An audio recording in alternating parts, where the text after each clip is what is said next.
Antes que nada, quisiera presentar de manera breve a los dos ponentes que tendremos. En primer lugar, el profesor Justo Serrano, quien es doctor en filosofía por la Universidad de Frankfurt. Es además investigador postdoctoral en la Universidad de Groningen en el marco del proyecto franco-alemán Futures of Democracy.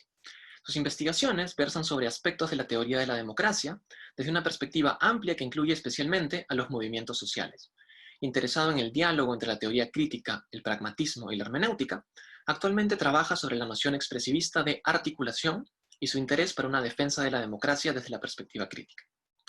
El título de su ponencia, a modo de pregunta, es ¿necesita la teoría crítica una teoría epistémica de la democracia?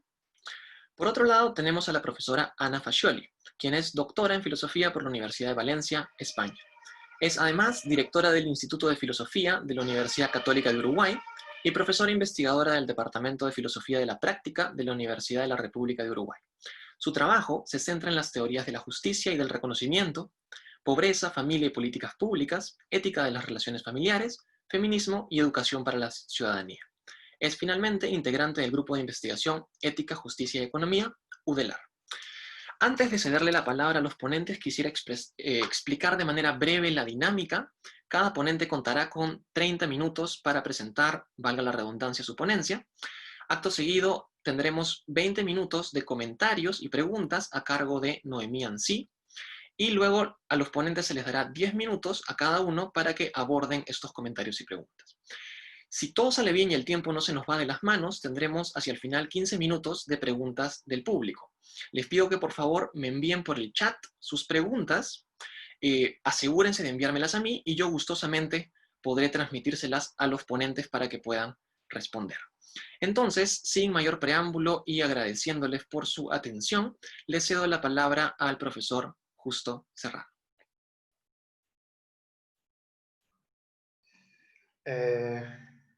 Bueno, pues muchas gracias antes de nada por la organización de este evento, que es tan interesante. Y nada, estaré encantado de compartir mis ideas con ustedes.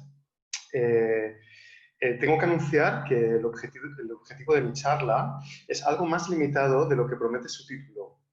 Mi objetivo es proporcionar un respaldo teórico adicional a una idea que es central para los desarrollos actuales de la teoría crítica, a saber, la idea de que la democracia, en su forma política, depende de la democracia tomada como forma social o como forma de vida ética. En el derecho de la libertad, Axel Honneth ha defendido la idea de que el buen funcionamiento de la formación de la voluntad política depende de la organización democrática de las esferas que él llama no políticas o inmediatamente no políticas de la vida social. Según Honneth, tanto la familia como el lugar de trabajo representan lugares para la formación de hábitos políticos y disposiciones, así como disposiciones y capacidades subjetivas que representan condiciones para una participación política efectiva por parte de las ciudadanas y los ciudadanos. El objetivo de esta presentación es explorar más a fondo esta idea, es decir, la idea de que una vida ética democrática es necesaria para que las instituciones y prácticas políticas democráticas funcionen bien. Sin embargo, en lugar de hablar de hábitos democráticos y de disposiciones y capacidades subjetivas, por importantes que sean, mi objetivo hoy es ofrecer una defensa epistémica de esa idea basada en el concepto, la noción de articulación. Según esta defensa que pretendo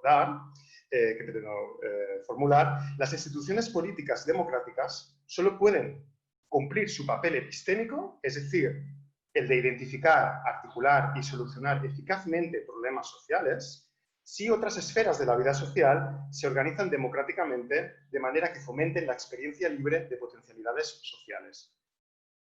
Y eso es lo que pretendo explicar. Para desarrollar esta idea, mi objetivo es basarme en un enfoque deweyiano de la epistemología de la democracia, es decir, un enfoque basado en la epistemología del filósofo John Dewey. El objetivo concreto de mi presentación es entonces proporcionar una defensa epistémica deweyana de la democracia, basada en la idea de que la formación de la voluntad y la toma de decisiones democráticas son procesos de investigación social experimental que articulan problemas sociales. Por epistémica entiendo una defensa de la democracia que muestra que la realización de las características constitutivas de la democracia, perdón, que repito tanto la palabra democracia, que incluyen, como pretendo mostrar, una concepción sustancial de la participación política y la conformación democrática de otras esferas no políticas de la vida social, es una condición para la definición y solución efectiva de los problemas sociales por parte de las instituciones y los públicos democráticos. Según la lectura articulativa que pretendo proporcionar, en la democracia los ciudadanos y las ciudadanas no solo experimentan situaciones problemáticas, sino que también les dan su forma específica. Esta es una expresión de Charles Taylor.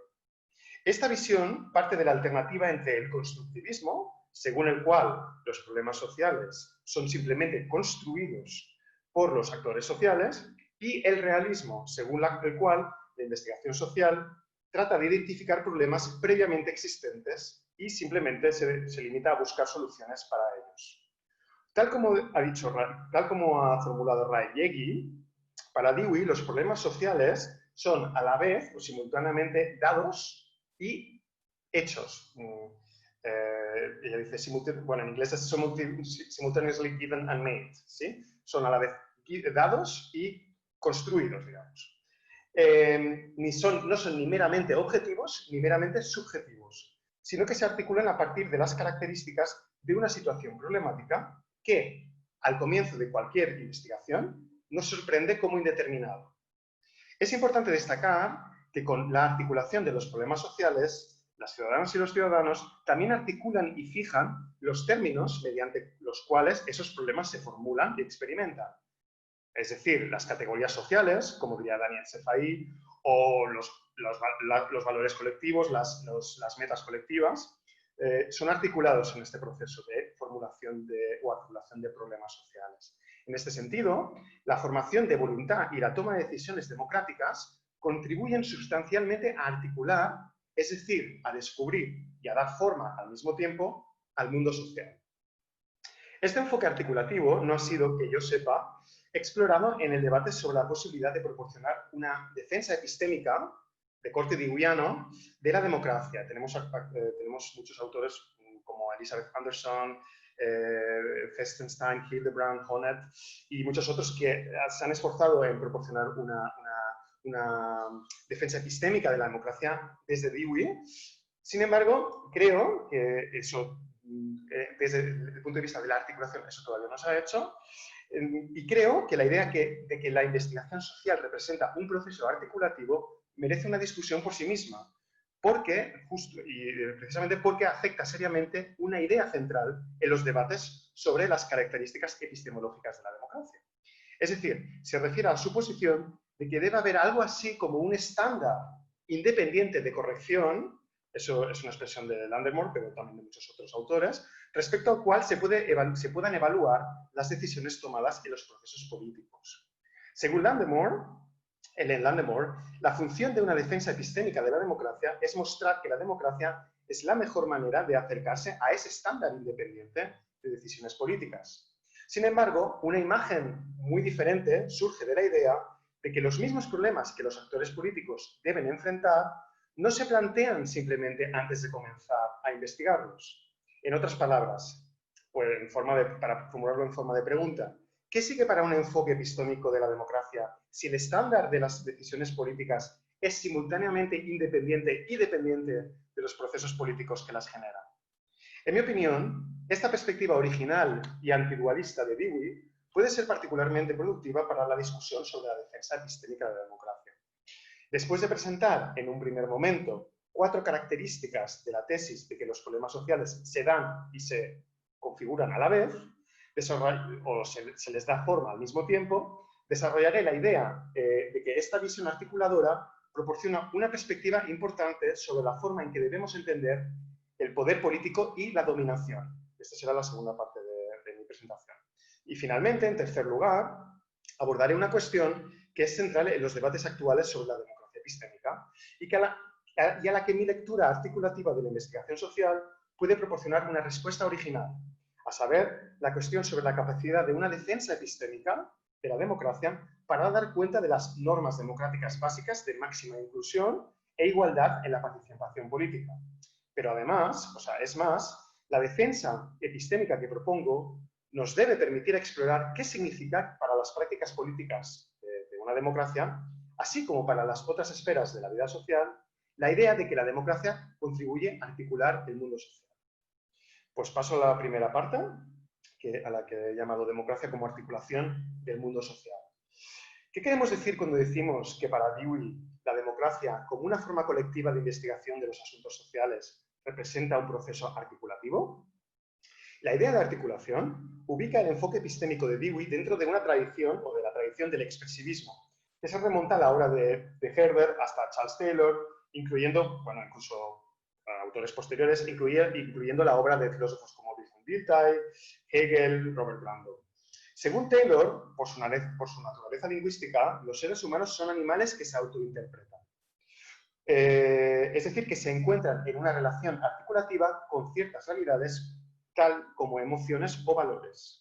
Como seres articuladores, los seres humanos no solo reflejan estas realidades a través del lenguaje, sino que en el acto de expresar esas realidades les otorgan una forma o configuración específica.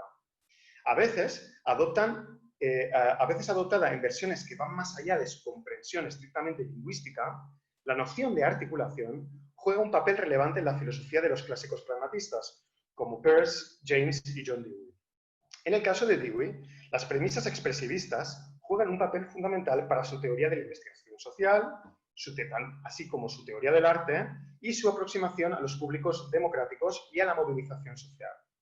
Incluso si estos tres elementos están fuertemente relacionados, y es una lástima que no pueda extenderme en esto, en esta presentación me concentraré en la investigación social como un proceso expresivo o articulativo y en su significado para la democracia, tal como he indicado al principio.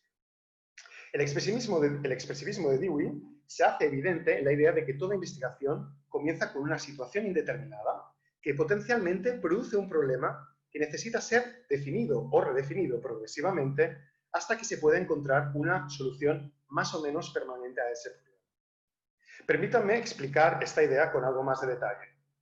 Dewey sostiene que el origen de cualquier investigación se encuentra en la necesidad de afrontar una situación indeterminada. Esta situación puede entenderse como una crisis en la forma en la que solemos tratar con las condiciones ambientales, sean sociales o naturales, o ambas. En esta medida, implica algún tipo de malestar, de pasión o de sufrimiento relacionado con la irrupción y la interrupción de nuestras prácticas habituadas que vivimos en tales situaciones.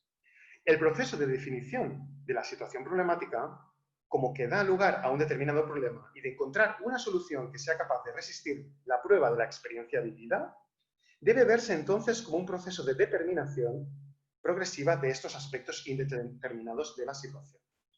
Pero, ¿cómo entender exactamente este proceso de determinación de los problemas sociales?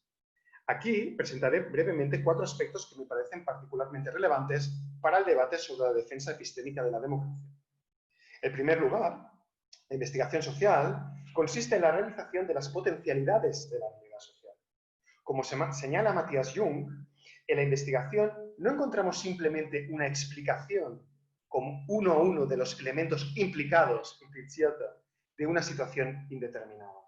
Por el contrario, los investigadores o las investigadoras dan a la situación una forma específica a partir de los elementos indeterminados que la constituyen, que es solo potencial o implícita, implicit, dice Matthias Jung. Así, la explicación de lo implícito siempre implica la realización de las potencialidades permitidas por la situación indeterminada. Y esta es la idea que se expresa en la cita de John Dewey que voy a citar ahora mismo. La interacción orgánica entre individuo y su medio se convierte en investigación cuando se anticipan consecuencias existenciales, cuando se examinan las condiciones ambientales con referencia a sus potencialidades y cuando las actividades de respuesta se seleccionan y ordenan con referencia a la actualización de alguna de las potencialidades en lugar de otras en una situación existencial final. Fin de la cita. La caracterización que nos ofrece Dewey aquí también menciona la segunda característica de la investigación que quiero nombrar aquí, a saber, que la realización de las potencialidades sociales representa un proceso que es dirigido reflexivamente por los investigadores o las investigadoras. Los investigadores dirigen tanto el examen, la actualización, así como la selección de ciertas potencialidades para definir un problema como tal y encontrar su solución. Las actualizaciones de las potencialidades sociales, tal como tienen lugar en la vida social cotidiana, no siempre están bajo el control de los agentes sociales. En la investigación, sin embargo, los actores reflexionan sobre esos desarrollos, estimulan conscientemente otros desarrollos nuevos y los seleccionan de acuerdo con el objetivo de resolver situaciones problemáticas. Este es el segundo punto. En tercer lugar, la tercera característica relevante es que la realización de potencialidades a partir de una situación indeterminada tiene que ver tanto con las posibilidades hermenéuticas o interpretativas vinculadas a las categorías sociales, a las metas, a los valores colectivos, así como las potencialidades ontológicas de la realidad social. Esto significa que tanto las operaciones de interpretación como las de experimentación práctica son elementos constitutivos de la articulación de los problemas sociales y la búsqueda de sus soluciones. Por tanto, por un lado, la investigación implica el uso de categorías y valores cuyo significado exacto necesita ser interpretado. Por otro lado, la articulación de problemas también implica la realización de posibilidades ontológicas del mundo social, a través de la introducción de nuevas interpretaciones de las categorías que usamos en nuestro día a día. Incluso si ambos elementos pueden distinguirse analíticamente, los dos están relacionados funcionalmente, ya que nuestra experiencia del mundo social puede variar según nuevas interpretaciones de ideas, de categorías, de valores, etc. Y esos a su vez pueden variar según las consecuencias de nuestra experiencia del mundo cuando es iluminada justamente por esas categorías y valores. Finalmente, también debemos considerar que la articulación colectiva, bueno, solo para dar un ejemplo, aquí estoy pensando en las categorías, por ejemplo, de precariado o las nuevas formas en las que entendemos la orientación sexual o la identidad sexual, cómo esas categorías, la dinámica, digamos, tras esas categorías siempre tiene el lado, por un lado, interpretativo y por el otro, experimental, es decir, de experimentación, de experiencia, de experiencia de esas categorías, ¿no? en nuestra vida, en nuestra práctica cotidiana. Finalmente, debemos considerar que en la articulación colectiva no solo estamos tratando con un problema, sino con muchos problemas al mismo tiempo, o en momentos diferentes. En la forma en que definimos y resolvemos un problema, fijamos la realidad social, es decir, fijamos el significado de sus categorías, de nuestras identidades, de nuestros valores, de manera que afectan las posibilidades de definir y resolver otros problemas. La corrección de la definición y solución de un problema también depende entonces de su capacidad para no generar otros problemas o bloquear los procesos de resolución de otros problemas sociales.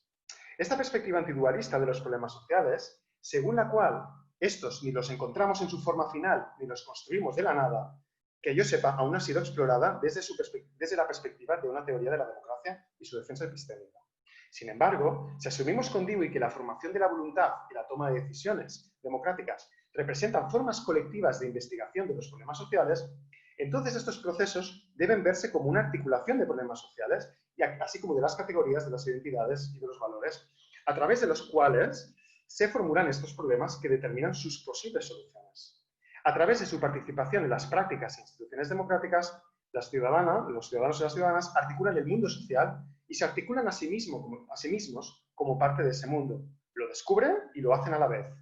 La democracia no trata de encontrar una realidad y proporcionarle una descripción y solución adecuadas, sino que, entendida como investigación social, la voluntad democrática trata de dar forma al mundo social de forma reflexiva y deliberada a partir de sus potencialidades hermenéuticas y ontológicas. Segunda parte de mi exposición. Pero eso no es todo.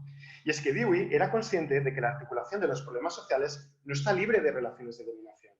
Por el contrario, los grupos sociales dominantes están mejor posicionados no solo para identificar situaciones problemáticas y hacerlas relevantes para un público más amplio, sino también para definir problemas y categorías de manera que mejor se adapte a sus propios intereses y visiones del mundo. Así, por ejemplo, basándose en la noción de justicia hermenéutica, Miranda Fricker ha demostrado que los grupos no dominantes suelen sufrir la presencia de lagunas en lo que ella llama la fuente hermenéutica de la sociedad, es decir, la suma de recursos simbólicos disponibles para dar cuenta de nuestra experiencia social. Estas lagunas, pues, se refieren a la falta de medios simbólicos necesarios para dar cuenta de nuestras experiencias de manera satisfactoria. Entender el sufrimiento de las mujeres, por ejemplo, producido por algunos hombres en el lugar de trabajo como una forma de coqueteo lúdico, o entenderla como acoso sexual, influye sustancialmente en las posibilidades de afrontar la situación problemática, de describirla como capaz de dar cuenta adecuadamente de un sufrimiento social y de proporcionar soluciones adecuadas. Para entender el sufrimiento de las mujeres en términos de acoso sexual, las activistas feministas de la segunda ola pusieron en práctica prácticas epistémicas en las que cualquier mujer tenía voz y donde se podían compartir discursivamente experiencias individuales que normalmente quedaban silenciadas. Gracias a la promoción de grupos de concienciación, Consciousness Rising, el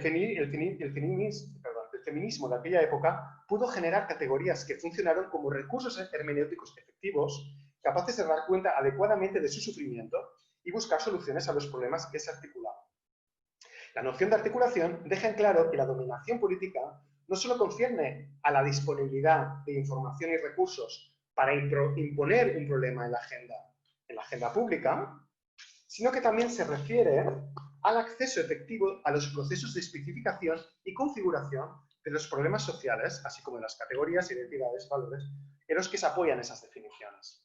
Es importante destacar que estos procesos no solo son discursivos, sino que también prácticos, ya que implican la realización de potencialidades ontológicas vinculadas a la realización y vivencia de categorías sociales.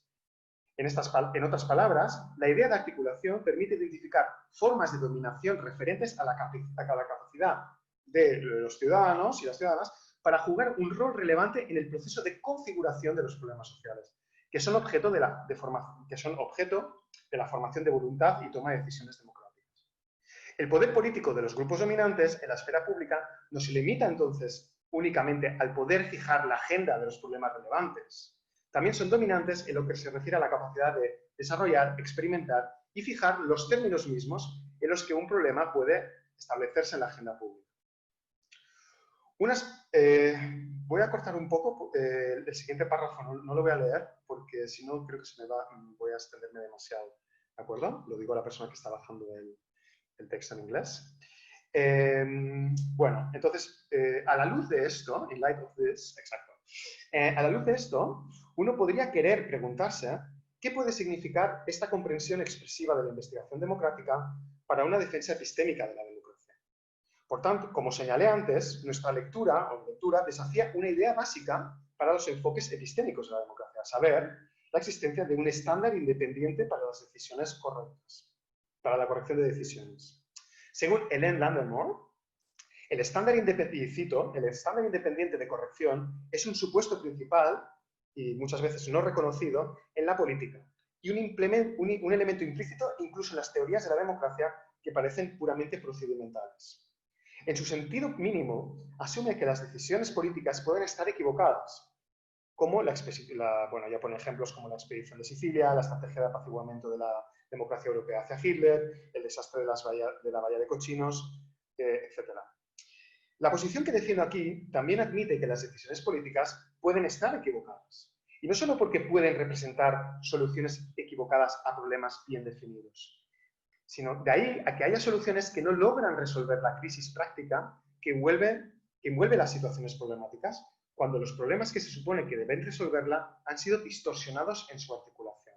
Es decir, bueno, eso presupone el párrafo anterior, la idea de que la dominación, en relaciones de dominación, lo que sucede muchas veces es que se distorsiona la posibilidad de articular una situación problemática como un problema que responde a la experiencia de esa situación problemática, ¿no? Entonces, a eso le llamo distorsiones de la definición del problema, ¿no? En condiciones de dominación simbólica, digamos, ¿no? La articulación de problemas nunca va a poder responder, siempre va a distorsionar el problema respecto a la situación problemática que ese problema tendría que estar articulando, ¿no?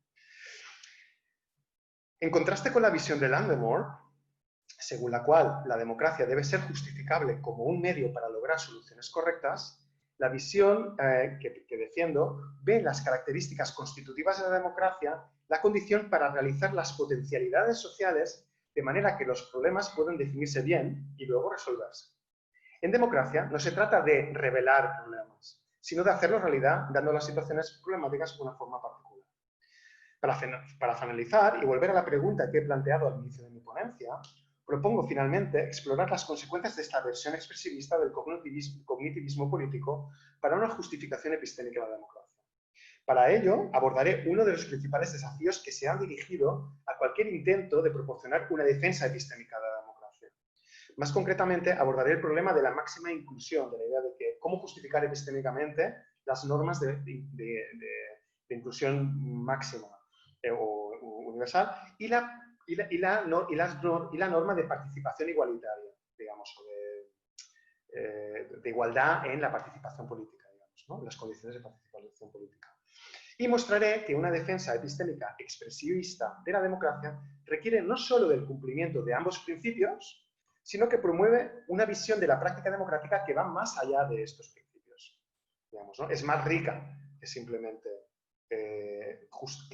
es más rica, va más allá de la justificación de estos principios y añade algo más, digamos, ¿no? Entonces, esta es la tercera parte de mi exposición, la inclusión y la igualdad democráticas. Una de las principales críticas dirigidas a los intentos existentes de proporcionar una defensa epistémica de la democracia es que no dan cuenta de las normas democráticas de inclusión y de igualdad en la participación política. Las opiniones críticas apuntan al papel antidemocrático tradicional que pueden desempeñar los argumentos epistémicos, si consideramos la idea de que el conjunto de conocedores o el conjunto de expertos o de expertas en un determinado problema es a menudo más pequeño que el de los ciudadanos y las ciudadanas. Eso significaría que estos últimos, es decir, los ciudadanos y las ciudadanas, deben terminar obedeciéndose más justificación a las decisiones de esas expertas, que es la naturaleza, y eso se refiere, bueno, esa es la naturaleza de un régimen expertocrático. Como he mencionado en la introducción, desde una perspectiva deweyana, diferentes autores han sido capaces de proporcionar argumentos epistémicos que contradicen esta idea, ¿no? esta tendencia expertocrática, ¿no? Por tanto, son argumentos epistémicos para la inclusión y la igualdad participativa. En mi opinión, todas estas ideas son valiosas, todas estas ideas que se han dado son valiosas, ya que en muchos casos pueden complementarse entre sí. Sin embargo, creo que al basarnos en la idea de articulación, obtenemos no solo un argumento epistémico adicional para la inclusión y la igualdad política, sino también un argumento para defender una idea de democracia más sustancial que la que promueven esos enfoques epistémicos.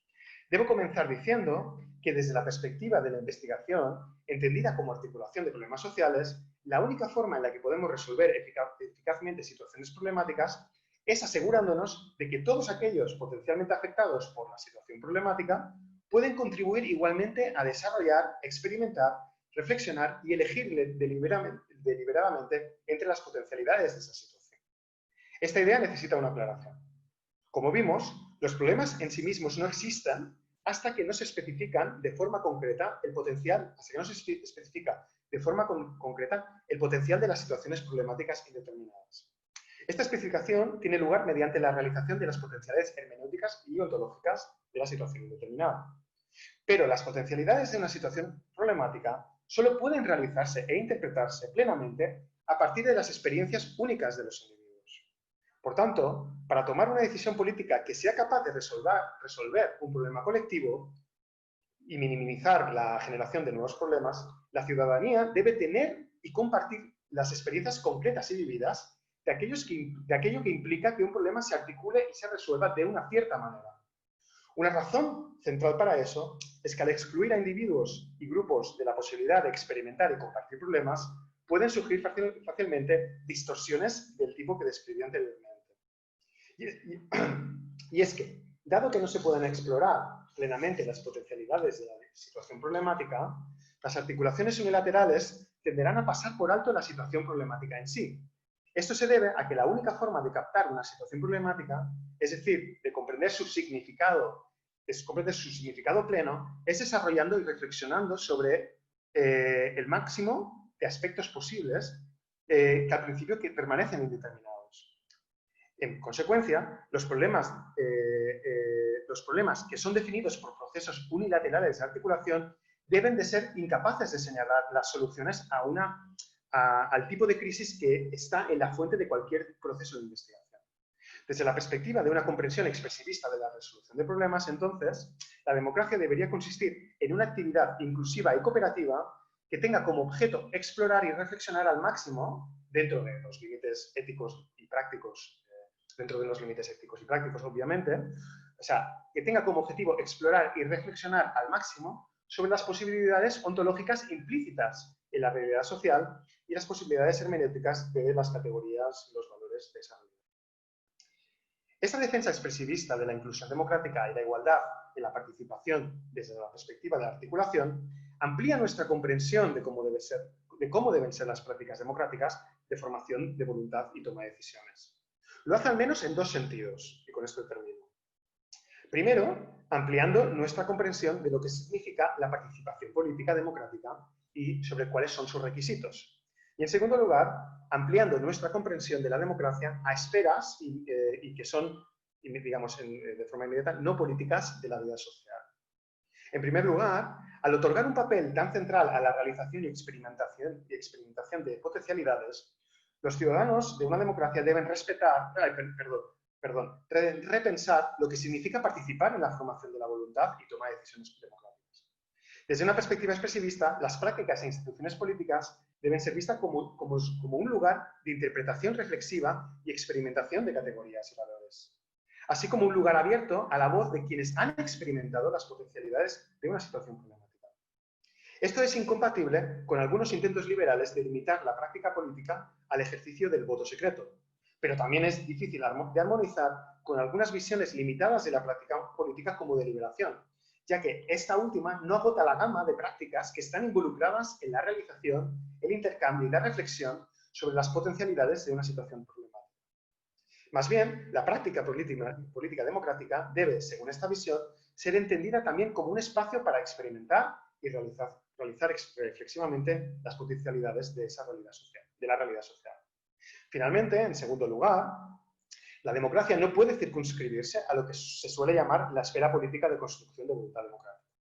Dado que las potencialidades de los problemas y las soluciones se exploran en la vida cotidiana de los ciudadanos, una defensa epistémica contribuye a extender el significado de la democracia a las esferas de la vida que no son inmediatamente políticas. Esto significa que desde una perspectiva epistémica que ve en los rasgos esenciales de la democracia las condiciones para la resolución efectiva de problemas sociales, las sociedades democráticas deben promover las condiciones en las que los ciudadanos sean capaces de interpretar, experimentar y reflexionar sobre el significado de las experiencias que viven. Estas condiciones se refieren a la organización democrática de la vida social, de las escuelas, de las familias, de los lugares de trabajo, ya que la democracia representa el conjunto de condiciones por los cuales los individuos pueden experimentar y compartir libremente las potencialidades hermenéuticas y ontológicas de la realidad social. En resumen, una defensa epistémica de la democracia no se limita a la justificación del status quo, caracterizado por las instituciones políticas de las democracias liberales. Más bien, representa una justificación de la necesidad de reformar hacia formas más cooperativas y experimentales la vida política y social.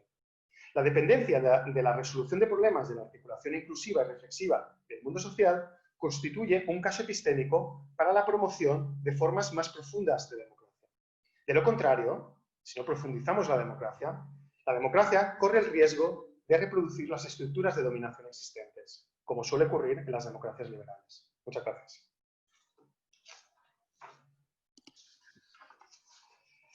Muchas gracias, profesor Serrano, por una ponencia sumamente interesante. Sin mayor preámbulo, cedo entonces la palabra a la profesora Ana. Bueno, hola a todos, gracias.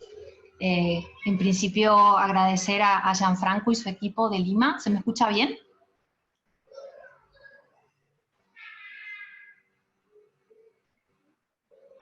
Sí. ¿Sí? Gracias. Agradecer, bueno, a Gianfranco y a los organizadores justamente por el esfuerzo que han puesto en este evento y en este momento particular de aislamiento. Creo que a todos nos hace muy bien este encuentro virtual. También a los asistentes, bueno, por conectarse, que veo que somos unos cuantos. Bueno, mi ponencia se titula Consumo posicional y búsquedas de reconocimiento. Pertenezco a un grupo de investigación que reúne a economistas y filósofos, así que, bueno, este es un tema de encuentro justamente entre la economía y la filosofía. Desde que los economistas Fred Hirsch y Robert Frank lo conceptualizaran, el consumo posicional se entiende como aquel consumo orientado a bienes, cuya utilidad o valor depende al menos en una porción importante de la comparación con los demás consumidores. O sea, gran parte de la utilidad que otorgan estos bienes, los bienes posicionales, más allá de su valor de uso, radica en la satisfacción que genera saber que no todos los demás los pueden consumir, y que hacerlo entonces nos sitúa por encima de otras personas. Así definido, lo propio del consumo posicional es estar motivado por la búsqueda y afirmación de un estatus superior, un estatus social superior. Se consume para obtenerlo, para mantenerlo, para comunicarlo. Desde los tiempos en que Weber concibió a los grupos de estatus como grupos articulados en torno a estilos de vida y de consumo, la dinámica capitalista en esta esfera no ha hecho más que potenciarse, convirtiendo el consumo de bienes posicionales en un rasgo importante de las sociedades contemporáneas, también en el formato de consumo de servicios y experiencias. Algunos ejemplos contemporáneos de estos bienes pueden ser las joyas o los autos lujosos, ciertos smartphones y ropa de marca, destinos turísticos exclusivos, o incluso ciertas membresías a clubes.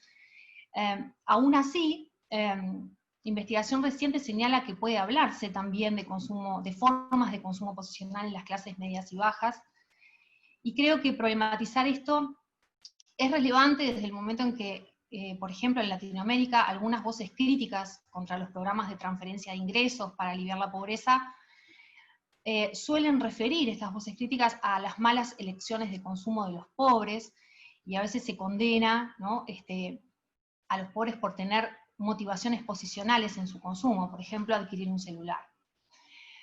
Más allá de los abordajes sociológicos, que buscan explicar esta práctica como algo que ocurre en el mundo social, o de los enfoques económicos que cuestionan el consumo posicional básicamente en términos de eficiencia, aquí pretendo contribuir a una crítica normativa que sea capaz de determinar qué razones morales y éticas podrían llevar a configurar, avalar o modificar nuestras formas de consumo. En un sentido general, y no solo posicional, sabemos que se trata de un foco de debate intenso y regular en la filosofía práctica contemporánea, y es posible afirmar que esa crítica filosófico-normativa del consumo presenta dos variantes básicas, ¿no? Pueden encontrarse autores que ofrecen argumentos morales o argumentos de justicia relativos a que el consumo posicional genera o consolida una distribución injusta de algunos tipos de bienes, que aumenta el grado de desigualdad que una sociedad debe enfrentar, que afecta injustificadamente libertades o derechos básicos de terceros, o que incluso compromete la disponibilidad de recursos naturales esenciales para las próximas generaciones.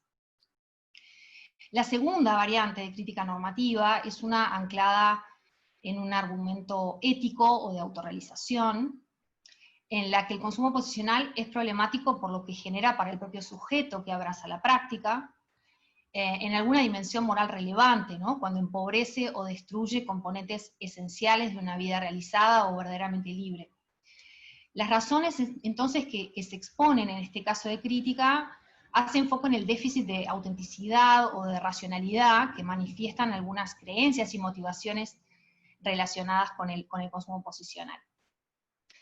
En el marco de la teoría crítica, digamos, un encuentro con estas características, ambas perspectivas argumentales, la justicia y la autorrealización, son elementos a considerar, y en esta presentación busco defender que la perspectiva del reconocimiento es una herramienta teórica fundamental para explicar y valorar críticamente el consumo posicional, en clave de esta doble mirada, ¿no?, justicia y autorrealización, apoyándome en dos autores cardinales, como son Axel Honneth y Friedrich Neuhauser. Parece evidente que si lo propio de lo posicional es la búsqueda y afirmación de estatus, y un intento de ser reconocido de cierto modo por los otros, estas teorías tienen algo que decir allí, sin perjuicio de que pueda haber otras que también iluminen el fenómeno. Por otro lado, algo de nuestra intuición moral nos alerta sobre esta práctica, ¿no? Como problemática por el riesgo que entraña de comportamientos individuales y dinámicas sociales patológicas. Pero bueno, las preguntas son, ¿por qué sería malo, ¿no? Querer diferenciarse del resto, sentirse superior a través del consumo? ¿Se trata esto de una tendencia desviada, condenable, siempre y bajo cualquier modalidad? ¿Qué habría de malo, ¿no? En querer buscar la estima del prójimo, cuando justamente las teorías del reconocimiento nos dicen que la mirada del otro nos constituye positivamente? Entonces esas son las preguntas que nos guían. Comencemos por señalar que en la literatura sobre reconocimiento y aquella sobre consumo posicional, es llamativo el escaso tratamiento que hacen uno del otro, más allá de algunas referencias tangenciales o poco desarrolladas.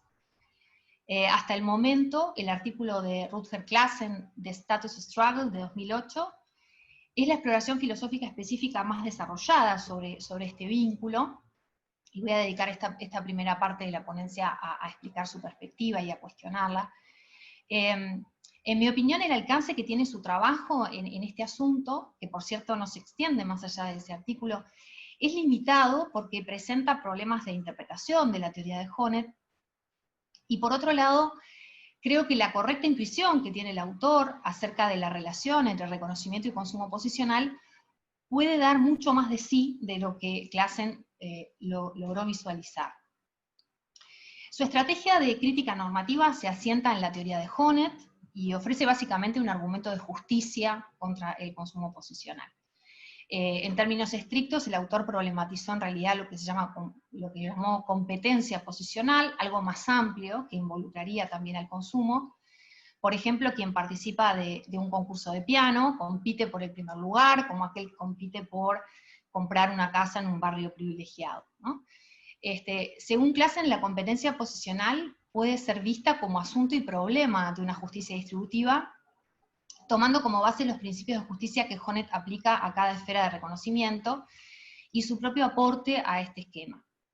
Recordemos que Honneth propone una teoría pluralista de la justicia que plantea un principio de necesidad para las relaciones primarias de amor, uno de igualdad legal en la esfera jurídica y un principio del mérito en la esfera de la cooperación y estima social.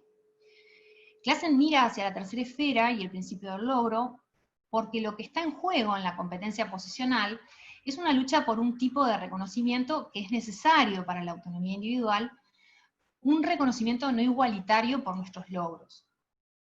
Complementando el esquema tripartito de Honneth, según Classen, en esta esfera no solo buscamos que nos reconozcan como un miembro cooperante por nuestra contribución valiosa a una práctica común, también buscamos reconocimiento de nuestro logro individual, que contrasta positiva o negativamente con logros de otros ejecutantes de una práctica, ¿no? Como algo que puede ser calificado de destacado, promedio o mediocre.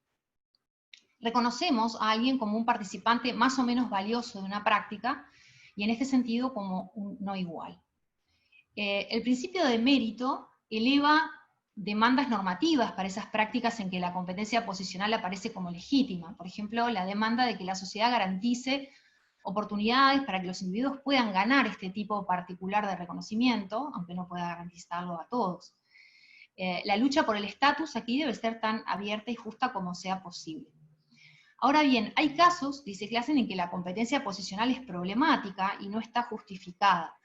¿Cuándo? Bueno, cuando genera una distribución injusta de un bien, porque lo distribuye según un principio que de algún modo no le corresponde en las condiciones normativas de una sociedad democrática justa, ¿no? Por ejemplo, el ejemplo que maneja el autor es que el acceso a la educación superior debería ser un bien situado en la relación de reconocimiento de la igualdad legal, por lo que allí una competencia posicional no es adecuada o legítima, ya que cualquier persona con talento suficiente tiene el derecho a participar de ese bien independientemente de su situación económica. Determinar la forma apropiada de relación social para el bien considerado requerirá una deliberación caso a caso, por lo que considera el autor que solo pueden hacerse evaluaciones de instancias concretas de competencia posicional.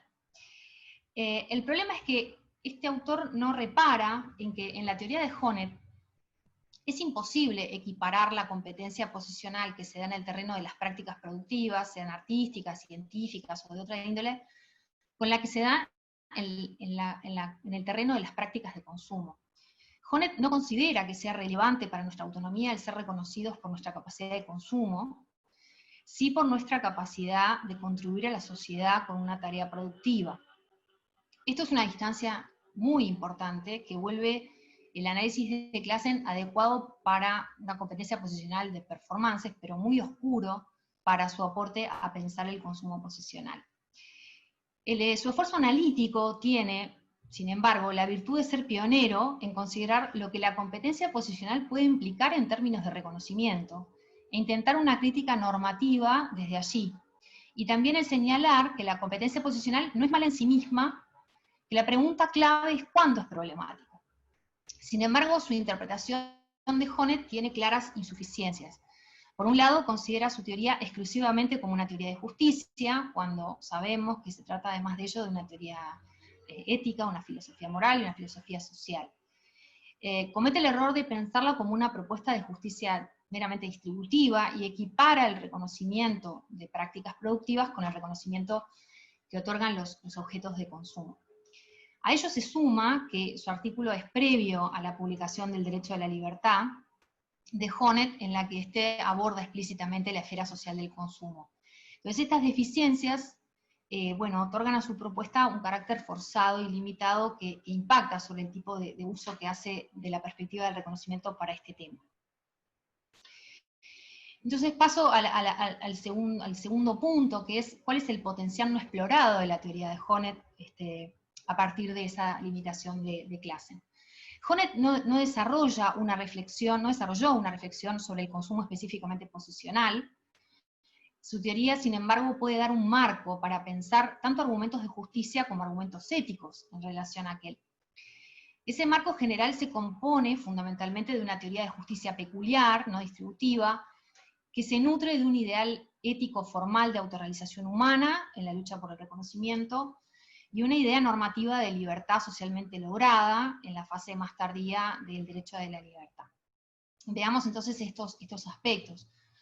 Una primera consideración se abre si recordamos que la teoría del reconocimiento de Honneth se articuló inicialmente en la lucha a partir de una antropología moral, o sea, una teoría sobre la construcción de la identidad práctica, anclada en Hegel y Mead, en que el reconocimiento debe ser entendido a la vez como práctica social y como una necesidad psicológica básica de los seres humanos. A través de una reconstrucción normativa de las formas de humillación que detectamos en la praxis cotidiana, establece allí clásicamente 3 esferas básicas de reconocimiento, como es sabido, cuya satisfacción es condición para el despliegue de la autonomía personal. Esa perspectiva establece una idea mínima de bien humano, a la que Honneth denomina eticidad formal, un horizonte normativo que permite cuestionar prácticas o dinámicas sociales. Una sociedad es justa si garantiza las relaciones de reconocimiento adecuadas entre sus miembros, que son aquellas necesarias para justamente el despliegue de su autonomía personal. Desde esta perspectiva ética y política, el consumo posicional podría ser visto como un obstáculo de la justicia, porque descansa y refuerza una desigualdad que es incompatible con el reconocernos como iguales en valor propio de la esfera del derecho. A la vez, parece estar relacionado a la tercera esfera de reconocimiento, la de estima social, en tanto individuos particulares. Pero tampoco en la conceptualización de esta esfera que hace Honneth hay asidero para el consumo posicional como una práctica legítima de reconocimiento intersubjetivo. Podría condenarse moralmente la propensión a comprar con el fin de obtener estima social, porque desde su modelo lo que necesitamos para nuestra autorrealización, en términos de este tipo de reconocimiento, es sabernos valorados por nuestra contribución como ciudadanos productivos.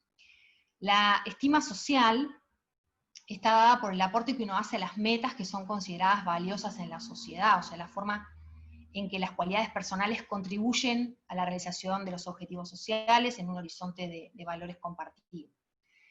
El reconocimiento social relevante, entonces, se juega en el terreno de las praxis virtuosas y no del poder adquisitivo o los estilos de consumo. Entonces, el consumo posicional podría ser considerado por Honneth como una búsqueda errónea de reconocimiento o por las vías incorrectas. Por otro lado, no es hasta 2011, en su libro El Derecho a la Libertad, que aborda una reflexión específica sobre la esfera de consumo en las sociedades occidentales, explorando una vez más cómo las instituciones sociales y políticas garantizan un grado mayor o menor de libertad social. Su tema central allí no es el reconocimiento, es la libertad y a la manera hegeliana cómo ésta se mediatiza en las instituciones sociales. En ese marco, Honneth analiza el devenir histórico de la esfera del consumo y en sus conclusiones sobre la situación de las sociedades actuales europeas se vislumbra una mirada crítica, si no al consumo posicional, sí al consumo ostentoso. Expone allí un diagnóstico bastante pesimista, no está de acuerdo con quienes sostienen que está ocurriendo una suerte de moralización del consumo, o que exista un consumidor más ético. El grupo de consumidores postmateriales, que llama postmateriales, aquellos que aplican criterios morales de compatibilidad con la naturaleza o la sociedad a la hora de consumir, son una parte mínima de la sociedad, dice Honneth, y coincide en la alta valoración de estos criterios morales con un comportamiento no acorde, por penurias materiales, por impotencia o por intereses egocéntricos. Una clara señal de que ese consumo más ético no se ha logrado, dice Honneth, es el nuevo auge de un consumo ostentoso en las últimas décadas, puramente orientado a marcar estatus social en los círculos promateriales de los pudientes. En este sentido nos dice, donde hay suficiente capital y donde faltan los motivos para controlar éticamente el propio consumo, se vuelve a invertir con evidente orgullo en la mayor cantidad de bienes suntuarios que no tienen otra función que la de destacar la distancia que hay con las clases más bajas. Honneth califica esta tendencia como irritante porque deja sin tematizar un problema más grave aún para la consecución de la libertad social, y es que las decisiones de consumo quedan en un planteo estrictamente privado. O sea, la esfera del consumo está dominada por una visión individualizada y negativa de la libertad, y no una libertad social. Y esto se debe a la carencia de foros públicos, mecanismos discursivos, lugares de negociación y discusión en los que la clase de los consumidores puedan someter a revisión conjunta de las necesidades y generalizar sus intereses y preferencias.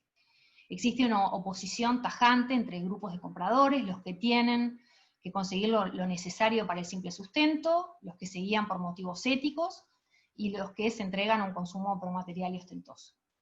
Al no haber unificación de la demanda y construcción dialógica de intereses generales, la posibilidad de ejercer presión sobre el mundo productivo y publicitario de las empresas es nulo, así como la de resolver el desafío ambiental. A su vez, las crecientes desigualdades de ingresos son un obstáculo para unificar los intereses de los consumidores, porque si las condiciones sociales son demasiado divergentes entre los ciudadanos, es imposible considerar la perspectiva del otro. En todo caso, según el Honneth del derecho de la libertad, que el consumo posicional sea justo o injusto, ético o no, es algo que los ciudadanos deberían poder debatir en espacios deliberativos y de formación de preferencias. Ahora bien, aun cuando la teoría pudiera ser útil para cierta crítica normativa del consumo posicional, la teoría de Honneth presenta una limitación interna, a mi opinión, que le impide dar cuenta de la complejidad normativa de esta práctica, que es el ser básicamente una aproximación positiva del reconocimiento. Por otro lado, la teoría de Honneth no agota, creo, lo que el paradigma del reconocimiento de modo más amplio tiene para ofrecer en esta temática. Entonces es posible encontrar otra perspectiva igualmente fructífera para explicar y evaluar críticamente el consumo posicional, que voy a pasar a desarrollar, y es la perspectiva de Friedrich Neuhauser. Existe un amplio consenso, digamos, acerca de que la teoría de Honneth da cuenta del concepto de reconocimiento solo en términos positivos. O sea, la idea de un reconocimiento que se obtiene de modo distorsionado, o que no es emancipatorio, sino limitador de la plena autonomía del sujeto, fue poco desarrollada por Honneth y llama la atención, la escasa atención que recibieron las posibles patologías de reconocimiento en la obra de Honneth, ¿no? Hay solo un artículo, el reconocimiento como ideología, en el que explora un poquito más esta situación. Esta es la fundamental limitación para dar cuenta de un fenómeno que aparece al menos problemático. Ahora, existen otras interpretaciones que puedan dar más de sí. Sí, en mi opinión, es imperioso también considerar la tradición francesa del reconocimiento para un análisis de este asunto. pero ello implicará alejarme de la interpretación estándar del reconocimiento en Rousseau, interpretación que recoge el propio Honneth en su último libro, de 2019, señalando que para el iniciador de esta tradición francesa, para Rousseau, el reconocimiento tiene solo un sentido negativo, ¿no? En tanto toda búsqueda de reconocimiento es pérdida de sí. El reconocimiento entonces carecería globalmente de cualquier rasgo emancipatorio para la tradición francesa. Si esto es así, bueno, el razonamiento general y rápido es que el consumo posicional, al ser afán de reconocimiento, es una práctica condenable sin más. Sin embargo, Friedrich Neuhauser ha planteado una lectura alternativa de la teoría de Rousseau, que ayuda a problematizar más a fondo y descubrir su potencial hermenéutico y crítico para este tema. Rousseau daría cuenta en realidad, más que del carácter negativo, de un carácter ambivalente del impulso humano hacia el reconocimiento de los otros, y Neuhauser lo muestra a través de una exploración profunda sobre la rica noción de amor propio de Rousseau y la problematicidad que éste encierra. Como es sabido, Rousseau clásicamente distinguió entre dos formas del self-love, o interés a perseguir nuestro propio bien, el amor de sí y el amor propio. Mientras el primero está orientado a la autopreservación, el amor propio es el deseo de tener una posición o contar como alguien a los ojos de los demás.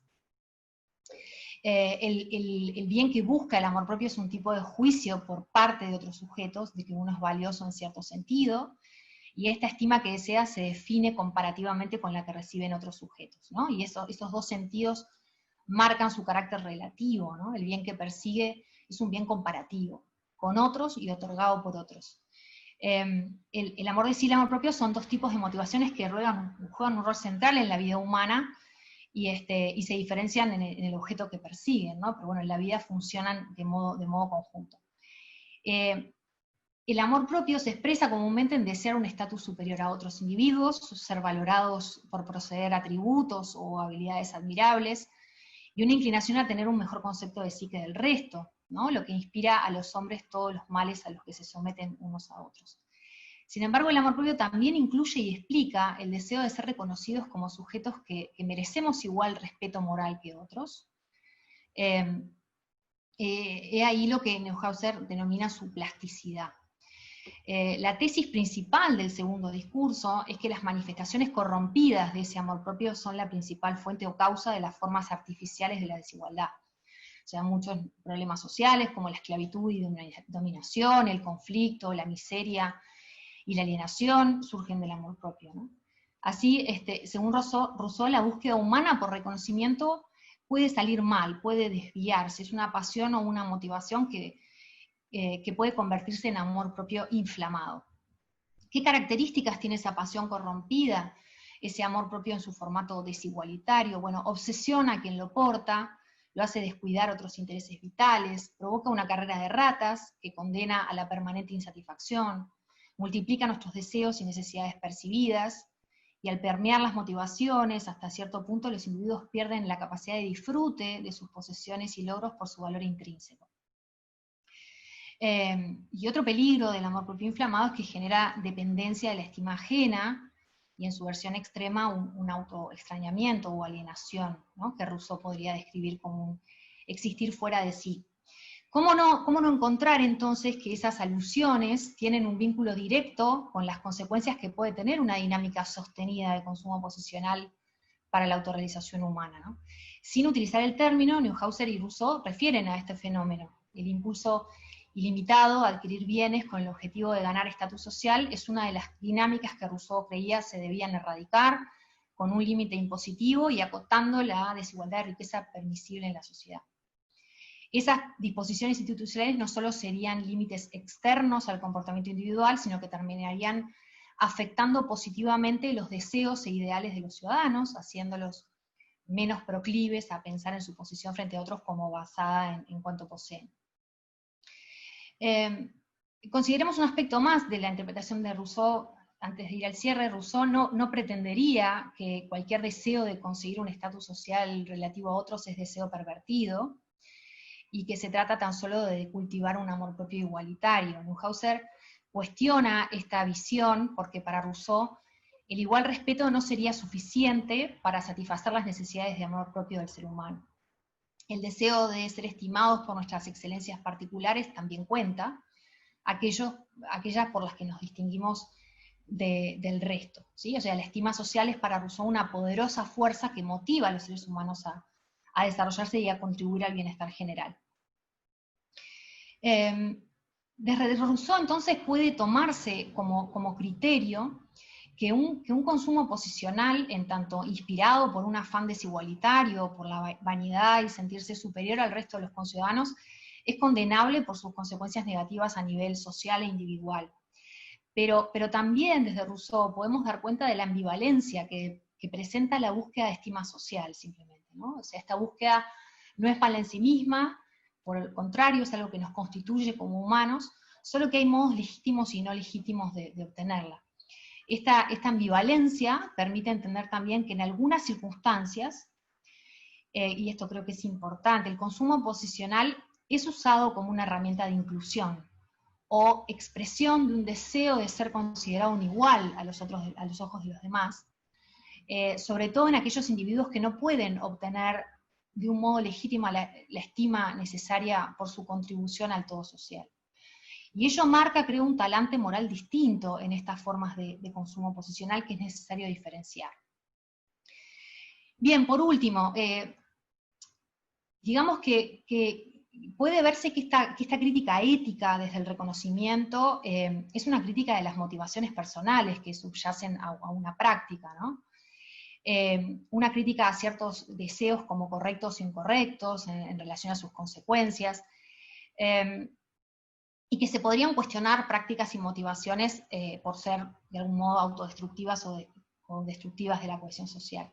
¿Qué objeción posible se alza? Bueno, para algunos autores hacer una crítica sobre el carácter moralmente reprobable de la motivación de buscar estatus social tiene el problema de que los individuos no se involucran en una lucha posicional por el estatus en sí mismo, sino por las recompensas reales que obtienen de las cualidades intrínsecas de los bienes por los que compiten, ¿sí? Esta dificultad metodológica de distinguir con claridad una motivación orientada al estatus de aquella que no lo está, fue una de las principales dificultades de una teoría icónica de crítica del consumo, como fue la de Marcuse y la de Galbraith a mediados del siglo XX. La consideración del consumismo como patología social, sabemos que está presente desde los orígenes de la teoría crítica, más como consumo masificado y limitado que en su carácter posicional. Y estos autores han quedado asociados clásicamente a una crítica de las motivaciones incorrectas o alienantes del consumo, ¿no? Esa crítica fue deficitaria, entre otras razones, porque esta distinción planteada entre necesidades y deseos, o justamente el discernimiento moral de las motivaciones, es muy complejo en la práctica. Las necesidades verdaderas, cuya satisfacción permite mantener la vida, están siempre culturalmente moldeadas, socialmente matizadas, y a la vez productos que son superfluos para mantener la vida pueden resultar indispensables para cubrir otras necesidades igualmente válidas como la pertenencia, como la identificación social o la igualdad. Por esos motivos resulta a veces imposible dilucidar cuáles son las necesidades auténticas, ¿no? Como establece Adela Cortina. Podríamos agregar otras dificultades a este aspecto opaco, ¿no? De esta distinción. Entonces, ¿de qué manera, para no extenderme más, de qué manera pudiera hablarse o reflexionarse sobre las motivaciones humanas sin caer en algunos de estos problemas? Bueno, considero que, aún concediendo que es complejo hacer una crítica de motivaciones individuales que a veces son poco cristalinas, y también existe el riesgo de juzgar desde fuera, ¿no? la autenticidad o inautenticidad de un agente moral, creo que hay fuertes razones para no deshacernos del todo de este camino argumental. En primer lugar, porque podemos encontrar casos en que es posible detectar con relativa contundencia cuando alguien persigue el estatus como principal motivación, y hay investigación en economía comportamental, en modalidad de experimentos que pueden acercarse a identificar las motivaciones de los agentes, pero la razón más importante es la siguiente, que aunque no es posible averiguar las motivaciones como si hubiera un modo originario o desde el exterior, sí es tarea de los propios ciudadanos, y de un ciudadano reflexivo de su consumo, el discernir sobre sus motivaciones, sobre las creencias sociales, sobre el impacto de la publicidad en nuestras ideas, sobre éxito social, por ejemplo. Entonces el discernimiento moral de nuestras motivaciones será posible ya no como crítica desde la perspectiva de una tercera persona, sino como posibilidad de autocrítica, básicamente. O sea, será siempre una tarea compleja para nuestra subjetividad, pero no imposible. Y ya voy terminando, por los organizadores no se pongan nerviosos, en esta misma línea se encuentran visiones como la de Juliette Shore, como la de La Cortina, de construcción de un ciudadano autónomo y crítico frente al consumo, y el valor de la autorreflexión. Y no se trata de que simplemente generemos cambios a nivel de comportamiento individual, sino que también se dé importancia al rol de las organizaciones sociales y de la política pública al respecto.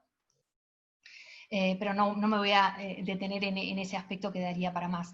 En síntesis, y cerrando, si el factor motivación está en la definición misma de consumo posicional, una conducta de consumo principalmente motivada entonces por la búsqueda de estatus, como la definimos al comienzo, alejarse totalmente de una consideración de las motivaciones, como algunos autores proponen, y de lo que el consumo implica para la autorrealización humana, es alejarse, creo yo, también de uno de los aportes más significativos que ha hecho el paradigma de reconocimiento desde la teoría crítica a la ética contemporánea. Tanto en la formulación de Honneth como la de Neuhauser, este es un marco ineludible y que no ha sido considerado aún con suficiente atención para echar luz sobre esta práctica. Considero que es completamente posible y legítimo apelar a él para realizar una crítica de las motivaciones, siempre que se entienda qué tipo de crítica es posible realizar y con qué alcance. Muchas gracias. Agradecemos a la profesora Fascioli por una ponencia tan interesante y sugerente, y procedo a darle la palabra a Noemí Ansí para que pueda desarrollar sus comentarios. Muchas gracias, Rodrigo, y también gracias a los dos ponentes que han presentado unas excelentes tesis, ¿no? Y voy a pasar justamente a plantear algunas preguntas principalmente, que me gustaría no en ánimo no, de criticar alguna tesis en particular, sino de repente y sobre todo más bien que nos pueda permitir algunos temas, aclarar algunos puntos que tal vez por el corto tiempo o de repente por algunas relaciones, ¿no?, entre diferentes conceptos, nos ayudaría un poco mejor, ¿no?, a comprender también la defensa o el análisis que nosotros hemos escuchado. Voy a comenzar entonces por la ponencia del profesor Justo Serrano. Voy a plantearle, digamos, mis preguntas, pero concentradas en tres partes. En la primera quería ver un poco o hacer un énfasis en la defensa, ¿no?, de esta postura o este enfoque epistémico más articulador en relación justamente con la noción de estándar de corrección política, ¿no? Entonces, en primer lugar, en la actualidad sabemos que son mayoritarias las tesis que afirman que la democracia es la mejor forma de organización política. Una defensa en ese sentido, que parte de un enfoque epistémico, sostiene que la razón de ello es que la democracia permite acercarse a la construcción de un parámetro o estándar independiente que nos ayude a medir si las decisiones políticas son correctas o incorrectas y además también en qué medida, ¿no? Pero si dicho enfoque epistémico se complementa, como se propone o como ha sido propuesto en el trabajo del profesor Serrano, con un enfoque articulador, entonces dicho estándar de medición, ¿no es cierto?, de las decisiones políticas ya no será independiente, como lo hemos escuchado, porque al mismo tiempo o simultáneamente depende y no depende en esta relación mucho más dinámica de los procesos políticos que lo generan. Al respecto, podrían surgir algunas o las siguientes preguntas, ¿no? ¿Qué significa en concreto, en primer lugar, solamente para hacer ese contraste, ¿no?, que un estándar de corrección política sea independiente, ¿no? ¿Independiente de qué? En todo caso, ¿qué limitaciones tendría ese carácter independiente o unidimensional?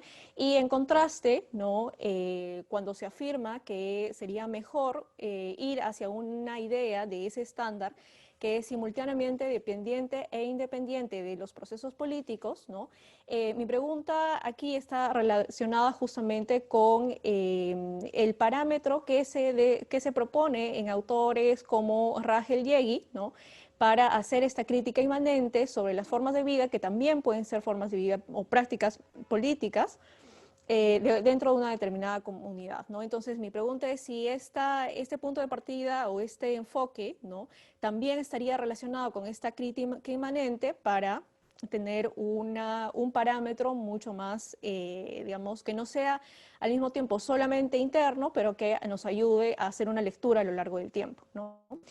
Si este es así, entonces si esto tiene una relación fuerte con esta perspectiva de la crítica de Rachel Yeagi, entonces en concreto, ¿cuál sería un poco el aporte de la crítica planteada en el trabajo, ¿no?, desde esta propuesta de la lectura o la defensa epistémica de la democracia? En el segundo tema, ¿no?, que me gustaría plantear algunas dudas, se plantea también referido a la segunda parte de este trabajo, se habla sobre el potencial que tiene el enfoque articulador para la defensa epistémica de la democracia. Ello en el sentido de que a través de dicho enfoque sería posible saber si un problema social ha sido articulado solo en los términos de una élite dominante, que haya fijado justamente la agenda política, pero también sus soluciones. Entonces, pese a que, como se ha señalado en el trabajo, estas soluciones, ¿no?, podrían, dadas por la élite dominante, podrían generar cierta estabilidad, se ha sostenido que esta sería incluso momentánea porque el conflicto y los problemas y todas las experiencias que nutren a estos problemas siguen latentes y entonces son potenciales para abrir nuevamente el espacio a la crisis, ¿no? Y ello justamente debido a que el problema y sus soluciones no han sido debidamente articulados a través de todo el espectro de experiencias, vivencias, opiniones y valores relevantes.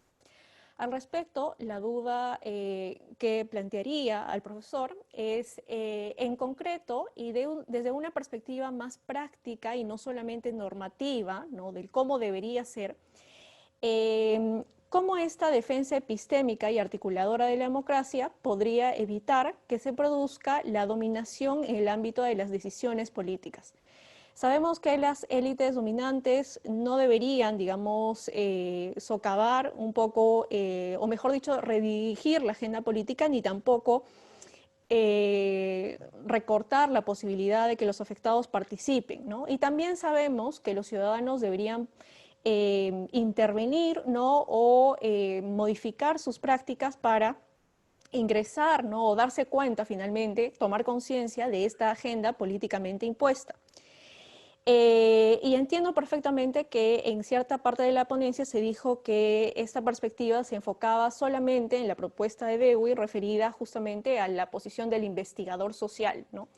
Pero también se hizo mención, si bien no se desarrolló, de repente en ese sentido quisiera preguntar al profesor, esta relación entre la lectura articuladora, ¿no?, y epistémica sobre la posición un poco de los movimientos sociales que están referidos más justamente a las experiencias concretas de los ciudadanos que participarían o que le darían pues finalmente este recurso a los investigadores sociales. Finalmente, en el tema 3, y relacionado con el anterior, ¿no?, quiero referirme a la tercera parte del trabajo relacionado al tema de la inclusión y la igualdad en la democracia. De acuerdo a lo expuesto por el profesor Serrano, la defensa expresivista de la inclusión democrática y la igualdad en la participación desde la perspectiva de la articulación amplía nuestra comprensión de cómo deben ser las prácticas democráticas de formación de la voluntad y de la toma de decisiones. La amplían primero, como hemos escuchado, porque las prácticas e instituciones políticas deben ser vistas como un lugar de interpretación reflexiva y experimentación de categorías, valores, identidades, y no como las clásicas, ¿no?, también puestas claramente por el profesor, relacionadas a la visión liberal de democracia, ¿no?, como las formas de derecho al voto y otras formas liberales de participación. Y también amplían nuestra comprensión porque las sociedades democráticas deben promover las condiciones en las que los ciudadanos sean capaces de interpretar, experimentar y reflexionar sobre el significado de las experiencias que viven en ámbitos que mucho más allá de los estrictamente políticos, ¿no? Como el entorno familiar, las escuelas, los entornos culturales, etc. Al respecto, quisiera plantearle una duda en concreto, ¿no? Relacionada con esta presencia del tema de la igualdad y la inclusión, ¿no? Un poco de lado o partiendo desde el concepto justamente de democracia deliberativa de Habermas, ¿no? Y este principio procedimental que tiene de la mano también con Dewey en el sentido de que solamente los afectados por una decisión, ¿no es cierto?, deberían ser aquellos que, o mejor dicho, preferiblemente aquellos que participen en la formulación de sus decisiones, ¿no? Entiendo que la crítica de la propuesta, ¿no?, o el paso adicional sería no concentrarnos en una participación política de esos afectados, restringida solamente a la visión clásica de la deliberación, no en términos racionales, argumentativos, sino también en otras formas, ¿no?, de repente de experiencias sociales, ¿no? Sin embargo, desde ese punto de vista, nuevamente considero yo que podría, ¿no?, en todo caso, haber un resquebrajamiento entre el plano normativo y el plano pragmático, ¿no? Se habla asimismo de que los ciudadanos debemos modificar nuestras prácticas y formas de vida para que la democracia tenga este potencial articulador, y al mismo tiempo se habla de que la sociedad debe, ¿no?, dar las condiciones precisas. Pero nuevamente, no tanto en el plano normativo, sino en el plano pragmático.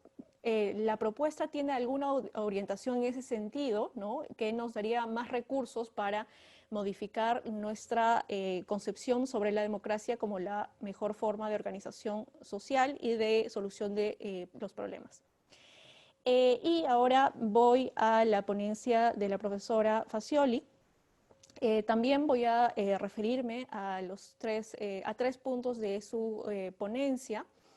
La primera, ¿no? En la primera está referida justamente a que una de las críticas planteadas por la profesora a Classen es que este autor considera la teoría de Honneth exclusivamente como una teoría de la justicia, cuando, como ella señaló, en realidad se trata además de una teoría de filosofía moral y filosofía social. Al respecto, de repente le pediría quizás que nos pudiese aclarar mejor, ¿no?, la diferencia que existe en concreto para el análisis crítico del consumo posicional, utilizar la teoría de Honneth de forma integral como una teoría de la justicia. Es decir, ese contraste que existiría entre la lectura que le ha dado Classen, ¿no?, y una lectura mucho más integradora de la perspectiva de Honneth. En el tema número 2, se ha sostenido durante la ponencia, ¿no?, que podría pensarse que el consumo posicional está más relacionado a la tercera, o estaría en principio, ¿no?, más relacionado a la esfera de reconocimiento en la teoría de Honneth, que es el de la estima social en tanto individuos particulares. Pero asimismo, posteriormente, en las tesis expuestas, se ha dicho justamente que hay una potencialidad no solamente negativa, sino también positiva, que permitiría justamente repensar el hecho de que el práctica de consumo posicional no sea excluida del todo de una esfera de reconocimiento relacionado con la estima, ¿no? Frente a ello, le quería consultar a la profesora si es que una lectura positiva del consumo posicional, en el caso, pues, justamente que relacionemos este enfoque planteado por Rousseau como un factor que sí ayudaría, ¿no?, a la construcción social, incluso de la libertad social, si esta lectura positiva ahora sí podría comprenderse como una práctica legítima de reconocimiento intersubjetivo, es decir, si nosotros distinguimos, ¿no?, entre las prácticas que ayudan a la autorrealización de la persona y las que no, si es que las primeras podrían justamente ya considerarse como actuaciones legítimas dentro del reconocimiento intersubjetivo, por supuesto, desde la perspectiva de Honneth. Y finalmente, en relación con la posible vía para discriminar las circunstancias problemáticas y no problemáticas del consumo posicional, ¿no? Si bien es cierto, por términos de tiempo, no hemos podido profundizar mucho al respecto en la presentación de la profesora Fazioli, sí me gustaría de repente que podría tener estos minutos también para conversar un poco sobre ese punto relacionado a esos dos aspectos que en principio se presentan como paralelos, que por un lado es la autorreflexión, ¿no es cierto?, desde el plano individual, pero al mismo tiempo no dejar de lado el papel fundamental que tienen las instituciones, ¿no? Y la sociedad justamente para empezar a darle más recursos para que el ciudadano también empiece a reflexionar sobre sus prácticas de consumo. Entonces, desde este segundo enfoque institucional, que vendría a ser un poco la solución a la crítica planteada, ¿no? Mi pregunta sería, ¿habría algún tipo de legitimidad desde el Estado para que éste intervenga con diferente tipo de políticas? No me refiero solamente a las restrictivas o prohibitivas, sino también a las que motivan o promueven, ¿no? Como lo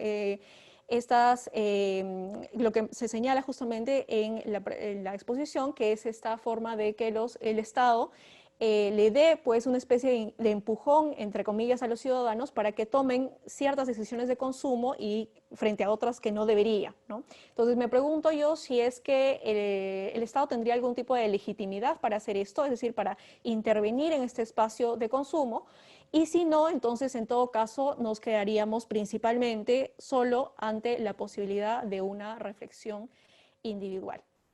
Bien, ese sería todo por mi parte para ambos ponentes. Muchas gracias.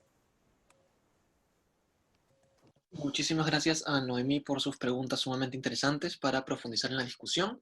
Entonces, cada uno de los ponentes va a contar con 10 minutos para elaborar su respuesta. Le cedo la palabra primero al profesor Justo Serrano. Muy bien, muchas gracias. Muchas gracias, Noemí, si me permites, por tus comentarios. Siempre funciona, siempre es de agradecer que alguien lea con mucha precisión tu texto, que no es algo que ocurra muy a menudo y te lo agradezco. Bueno, voy a intentar responder a las cuestiones que me has planteado. La última no me ha terminado de quedar demasiado clara, pero luego hablaremos de ello.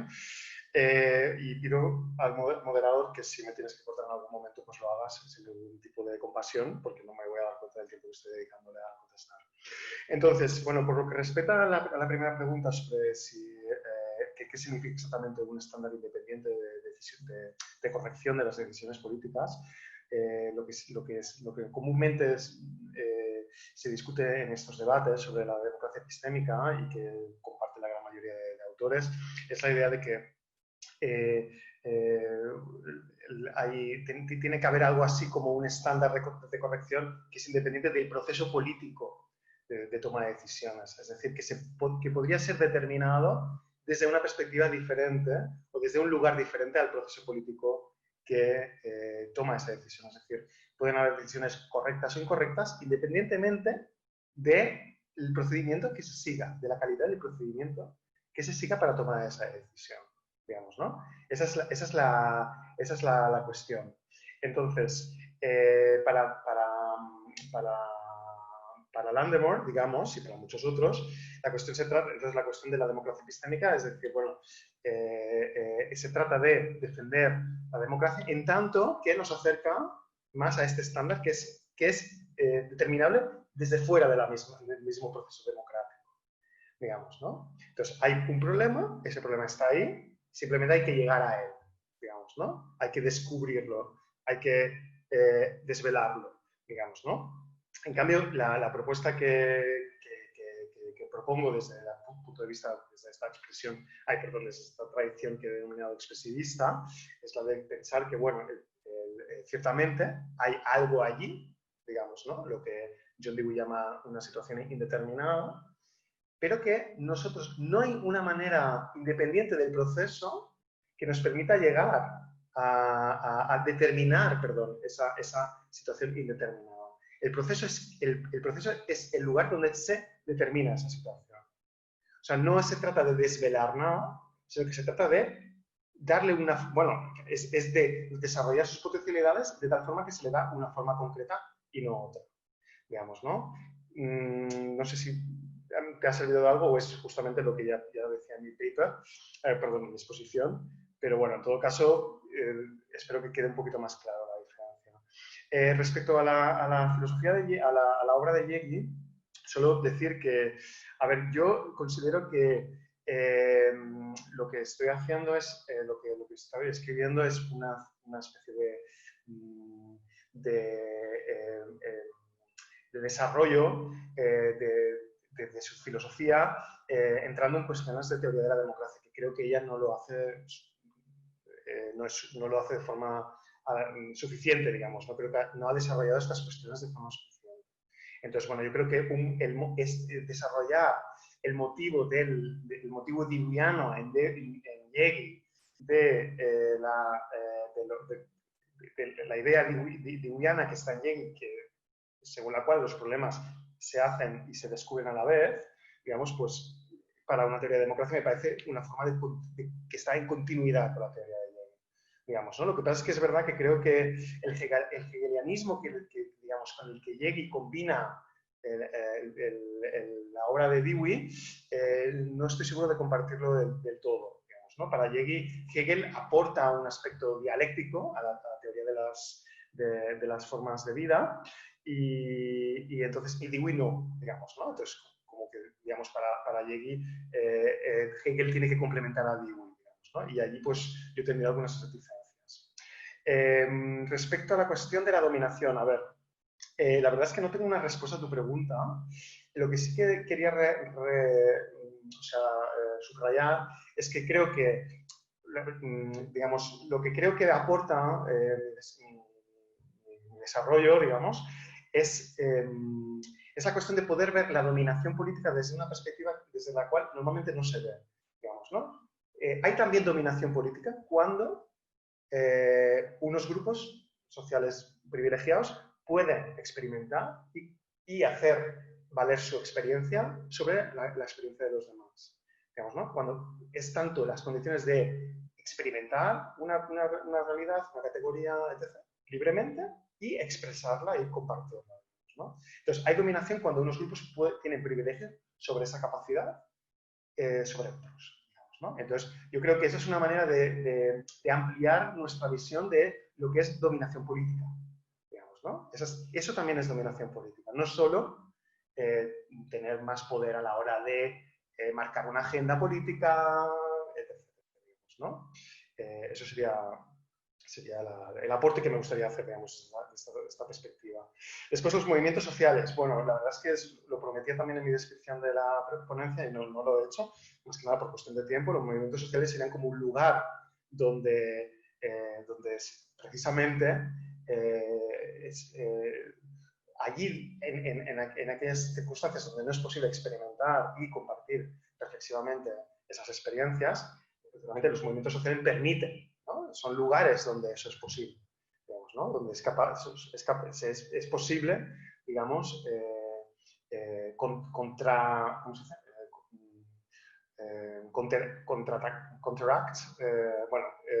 donde es posible compensar, digamos, la falta de capacidad de experimentación que tienen las sociedades, digamos.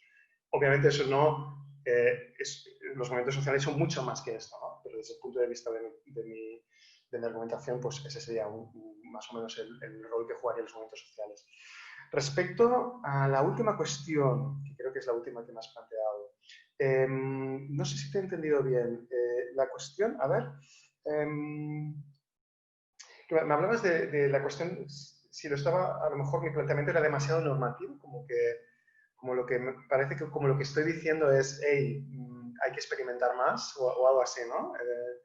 Creo que ibas por ese lado, ¿no? Entonces, claro, la cuestión, digamos, el argumento, digamos, desde el punto de vista normativo que desarrollo, es decir, si nosotros valoramos, fíjate que lo planteo en forma de pregunta, ¿no? Si queremos valorar la democracia no solo como en su valor intrínseco, digamos, o en su valor procedural, en su valor como proceso, ¿no? En su valor como, por ejemplo, forma de autodeterminación colectiva, si más allá de este valor intrínseco que le damos a la democracia, también la valoramos como en su valor de resolución de problemas, en su valor epistémico, digamos, entonces, si queremos valorar la democracia en esta segunda forma, entonces tenemos que defender una idea de democracia que sea más radical o más profunda, digamos, que la idea liberal e incluso que algunas versiones de la idea el ideal deliberativo de democracia, ¿no? Hay que ir más allá, digamos, ¿no? ¿Eso qué significa? Pues que, por ejemplo, cuando por ejemplo, un ejemplo, ¿no? Sería cuando se ha planteado un problema en democracia y no se ha dado suficientemente espacio para experimentar y para compartir esas experiencias de forma reflexiva, digamos, hay motivos para dudar que el problema que se ha planteado esté bien planteado, digamos, ¿no? Es decir, que no quede algo, digamos, tú has usado la palabra latente, creo que es una buena manera de definir, que no quede algo más latente, que solo podrá ser articulado una vez se continúe experimentando o se continúe viviendo bajo esa nueva definición del problema, digamos, ¿no? Entonces, muchas veces, yo creo bueno, que es una forma interesante de entender lo que es el sufrimiento social, digamos, que se genera de la imposibilidad de articular ciertos problemas y que ciertas formas de sufrimiento quedan invisibilizadas por articulaciones unilaterales que distorsionan los problemas, ¿no? Bueno, más o menos, siento no haber contestado a todo lo que me has formulado, pero espero que haya servido. Muchas gracias. Entonces la palabra a la profesora Ana Fascioli. Muy bien. Bueno, gracias, Noemí. Se fue el audio. Hola, hola. Gracias. Ahí está. Gracias, Noemí, por tu lectura atenta de la ponencia. Lo primero que tú me planteabas era explicar un poquito más en detalle mi crítica a Classen acerca de que toma a la teoría de Honneth solo como justicia distributiva.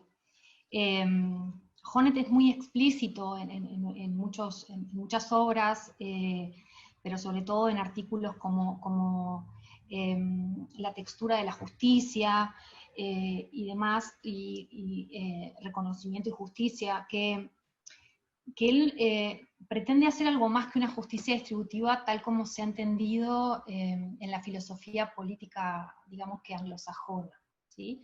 O sea, la justicia social, para Honneth, hablar de justicia social no es solamente hablar de esos principios que permiten distribuir bienes valiosos entre ciudadanos, ¿no? Y justamente ese enfoque integral de la justicia, esa ampliación de la cancha, como podríamos decir en una jerga muy básica, implica que la justicia social tiene que ver con el modo en que se constituyen las relaciones de reconocimiento entre los ciudadanos, justamente lo que él llama la textura del entramado social. Y que hay aspectos que hacen a esas relaciones de reconocimiento que no son distribuibles, o sea, que están más allá de la posibilidad de ser distribuidos, ¿no? Si se quiere, que hay bienes sociales que son irreductibles a los individuos. Esa mirada integral que él hereda de Hegel sobre la justicia social, lo lleva justamente, a ofrecer a veces una visión tan amplia de la justicia social que algunos autores pueden decir, bueno, pero está hablando de otras cosas, que no es una teoría de justicia estrictamente, pero bueno, básicamente puede entenderse que la obra de Honneth tiene como tres grandes componentes. Por un lado, una filosofía moral, ¿no? Una reflexión acerca de algo así como el bien humano, ¿no? Desde una perspectiva mínima de lo que implica la autorrealización humana, o sea, no una perspectiva netamente sustantiva, que está ahí a caballo entre un aristotelismo y un kantismo y demás, pero bueno. también es una teoría o una filosofía que intenta dar una visión de qué es una sociedad justa y cómo establecer cierto parámetro para establecer, para discernir situaciones más justas o más injustas en una sociedad. Y por otro lado, es una filosofía social, ¿no? O sea, a diferencia de las teorías de justicia, de algunas teorías de justicia que justamente, bueno, no consideran que la filosofía política no debe tematizar la cuestión del bien, ¿no? Sino solo lo justo, y que no solo Honneth entra en la cuestión del bien humano, sino que también intenta decir que es una sociedad sana o una sociedad no patológica, y eso implica hablar del bien a nivel colectivo también, ¿no? De la idea de una sociedad con relaciones sanas, ¿no? Y eso va más allá, y eso implica que Honneth se involucre con nociones como la noción de alienación o de enajenación y demás, que sabemos que hay muchas teorías de filosofía política de corte netamente distributivo dicen, bueno, eso es meterse en hablar de cuestiones de las que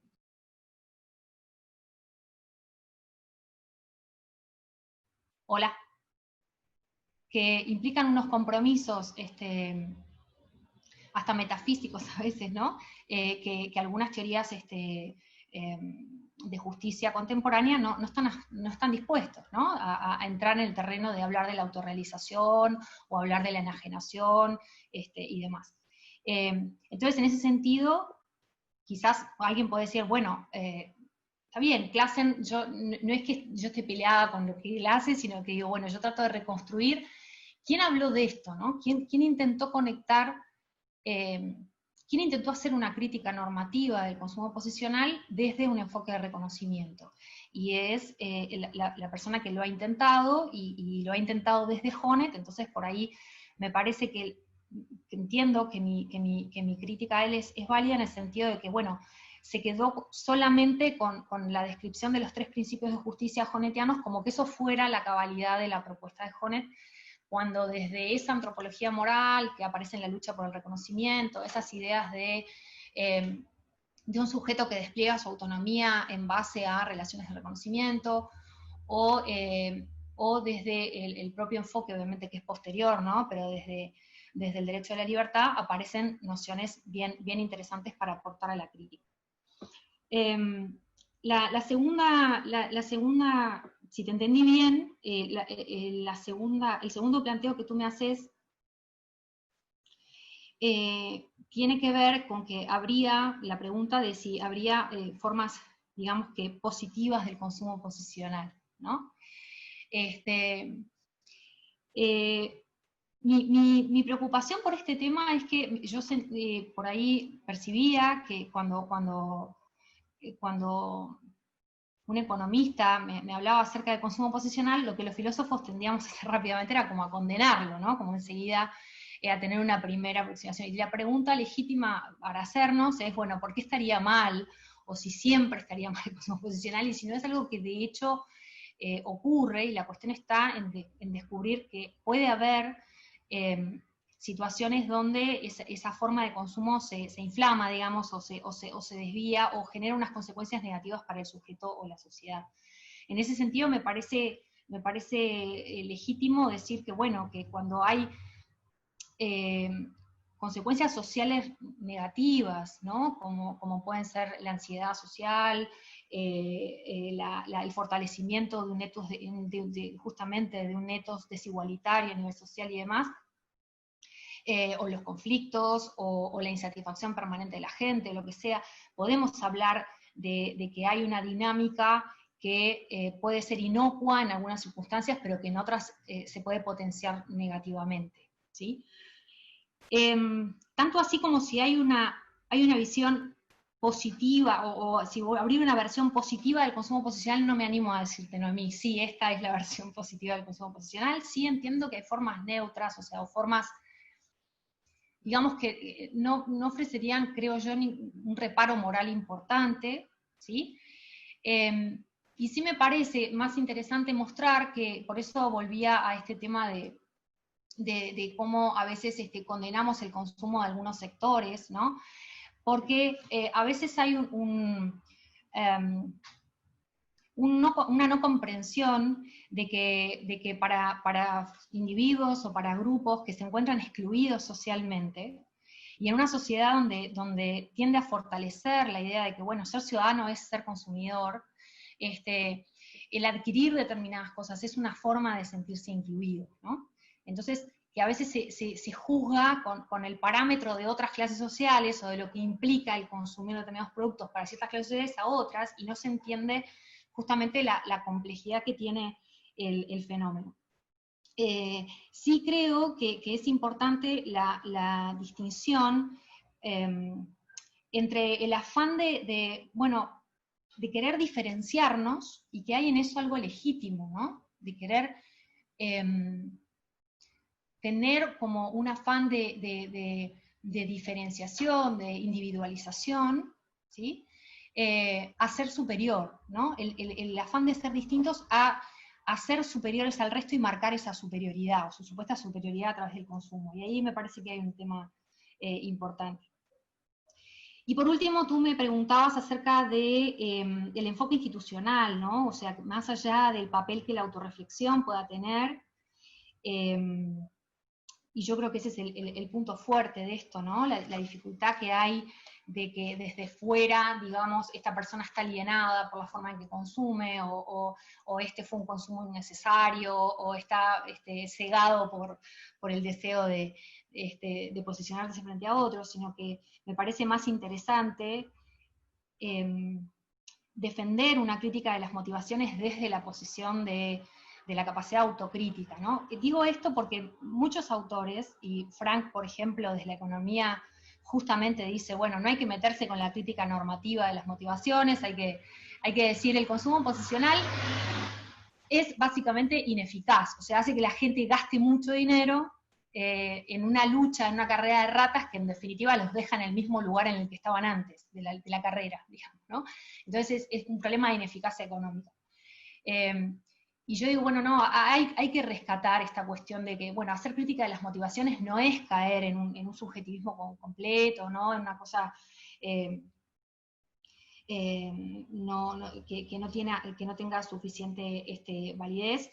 Por eso rescato el valor de la autorreflexión, pero también entendiendo que ejercemos nuestra autorreflexión, como plantea Taylor, en un contexto social, ¿no? Somos libres o ejercemos nuestra capacidad de discernimiento con las herramientas que el contexto institucional nos brinda, y en ese sentido, bueno, también tenemos nociones ahora como la de una autonomía andamiada, ¿no? Esta idea de que tomamos las decisiones también gracias a un andamiaje institucional que nos ayuda. Tú mencionabas los incentivos, o el nudge, ¿no?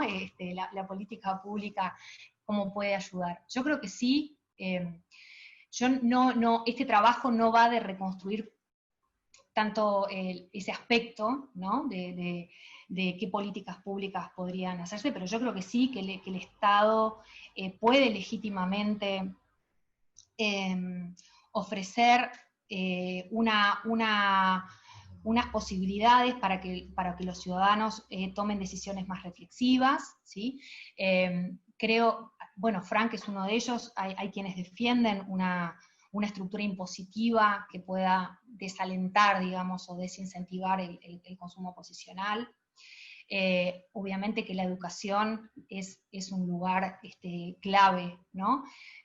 Ya solo plantear a las nuevas generaciones esta noción y este problema del consumo posicional ya implica, ya ponerle nombre a determinadas cosas implica una toma de distancia que ayuda a un comportamiento más reflexivo.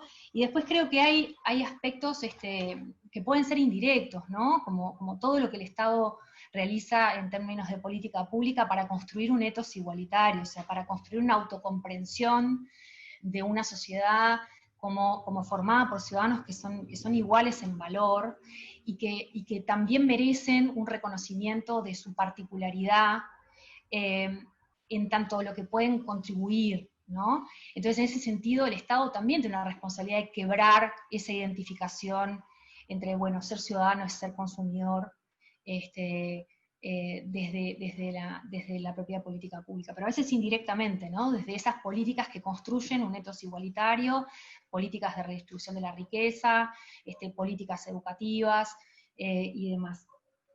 Bueno, creo que por ahí creo haber contestado a todos los planteos. Muchas gracias. Entonces, doy cabida a las preguntas del público. Tenemos primero una pregunta para el profesor Serrano, que creo que ha sido abordada un poco, digamos, en la discusión con Noemi, pero de todas maneras la formulo. La pregunta es, ¿cuáles serían las condiciones reales para que se dé una auténtica democracia participativa, o diría desde mi parte incluso democracia radical, en las sociedades que tienen carencias básicas, como el acceso a la salud, a la vivienda, a los alimentos, etcétera, ¿no? Y creo que además, frente a la situación actual respecto al coronavirus, es una pregunta, digamos, importante. Y de ahí tengo dos preguntas para la profesora Fascioli. La primera es del profesor Herzog, quien agradece a ambos ponentes por sus espléndidas exposiciones. Y la pregunta dice, si he entendido bien, según Honneth, las personas en la esfera social buscan el reconocimiento por sus aportes a la sociedad. Por ello, sostienes que el consumo posicional sería patológico, porque en él las personas buscan ser reconocidas no por su aportación, sino por sus pertenencias.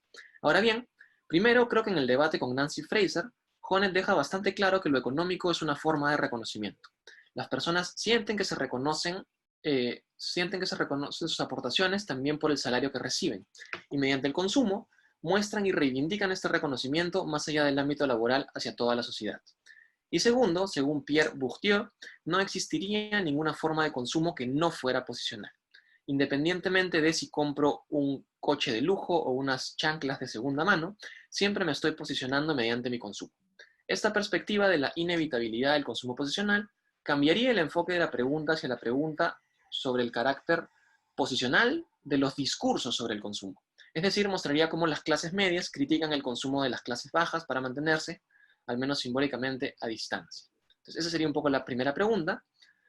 Y la segunda sería cómo pensar el problema del consumo posicional desde la perspectiva de la industria cultural. En términos más precisos, sería posible pensar en la posibilidad del consumo consciente ante el dominio ideológico y en consecuencia la alienación de los consumidores promovida por la industria cultural y sus mecanismos.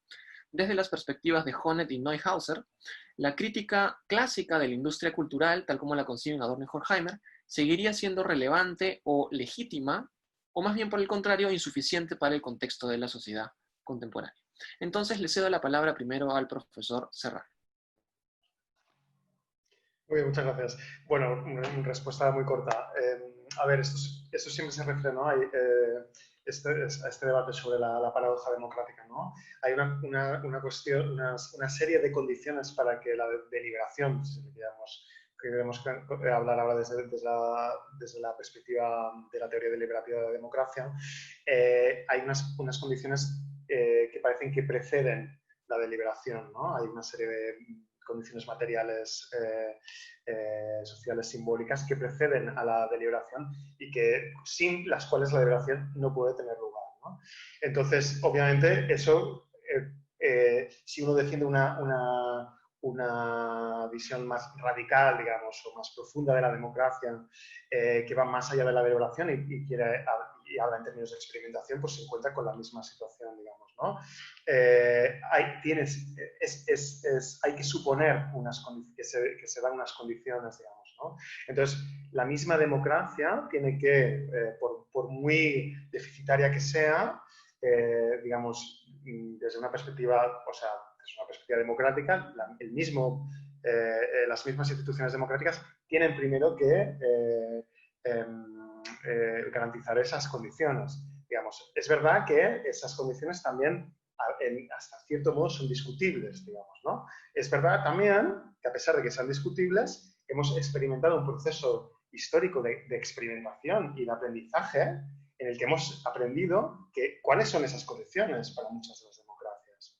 Es decir, no es que se pueda discutir de todo, no estoy diciendo que un proceso articulativo no haya tenido ya lugar a lo largo de la historia y que algunas formas ya concretas de problemas ya estén fijadas y podamos entenderlas como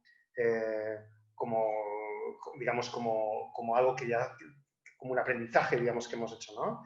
Y por tanto, yo creo que a pesar de que es verdad que se puede continuar discutiendo sobre cuáles son las condiciones que posibilitan la deliberación, esas condiciones más o menos ya se conocen, digamos.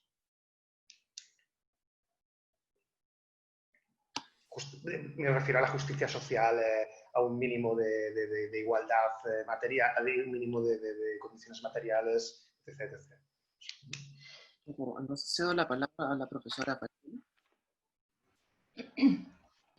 Hola. Bien, empiezo por la segunda. Simplemente para plantear que con respecto a la crítica de Horkheimer y Adorno de la primera generación a la industria cultural y cómo eso operaba sobre el consumo de masas, ¿no? en las sociedades occidentales, y la pregunta venía por si es posible quebrar ese poder, ¿no? de la industria cultural. Creo que la pregunta es una pregunta enorme, es una pregunta que exige una toma de postura acerca de, en definitiva, de si es posible un ejercicio de la autonomía en la esfera económica, en particular en esto que Adela Cortina llama la ciudadanía económica, ¿no? Y en ese sentido, bueno, a mí me parece que esa primera generación justamente quedó un poco encerrada en una crítica que era muy valiosa, pero que supone un gran funcionalismo, ¿no? Y supone que no hay posibilidades de salirse de esa dinámica de dominación. Yo creo en ese sentido que es posible un camino en el medio entre suponer un ciudadano completamente soberano a la hora de elegir, sino que estamos profundamente condicionados a la hora de consumir también por la propia, no ya la lucha cultural, sino por los productos que están disponibles para consumir, y entonces hacer una ética del consumo también implica una ética de la producción, y ese es otro tema, ¿no? Pero no es solo responsabilidad de los consumidores cómo consumimos, sino también de lo que dejamos que se produzca en el mundo para consumir. Y por otro lado, entonces creo que es un tema muy grande, pero sí, yo me posiciono en un lugar donde creo que estamos condicionados y que es posible, digamos que teniendo una distancia reflexiva hacia esos condicionamientos, pudiendo descubrirlos, que tomamos un poco la rienda de nuestra propia vida en esta esfera, ¿no? En la esfera del consumo. Y que implica la capacidad de tomar algunas decisiones contextuales, ¿no? Y hay grupos, obviamente, en la sociedad que pueden estar más empoderados para elegir y otros con menos capacidad de elección, pero ese ya es otro problema. Con respecto a la pregunta de Beno, que también agradezco, si entiendo bien aquí la consulta, si quedó así planteado, como que yo extraigo, bueno, a ver, que para Honneth, digamos que la tercera esfera de reconocimiento, la esfera de búsqueda de la estima social, él la define como un reconocimiento, una búsqueda de reconocimiento legítima, en tanto buscamos que se nos reconozca por nuestras contribuciones, ¿no? Por nuestros talentos, por nuestras cualidades, por aquello que aportamos al todo social. Yo ahí extraigo, digamos que no es que paso raya y digo, entonces el consumo consciente es patológico, digo que bueno, que desde esa mirada de Honneth, si la búsqueda de estima social del sujeto se canaliza a través meramente del consumo, da la impresión de que estamos perdiendo un componente muy importante de la autorrealización humana, ¿no? O sea que ahí hay una cuestión de satisfacción muy frágil de esa esfera de estima desde la mirada de Honneth. Por ello dices que el consumo sería patológico. Bueno, no sé si dices que el consumo sería patológico, no sé si sería esa una conclusión tajante, pero sí que podría serlo, ¿no?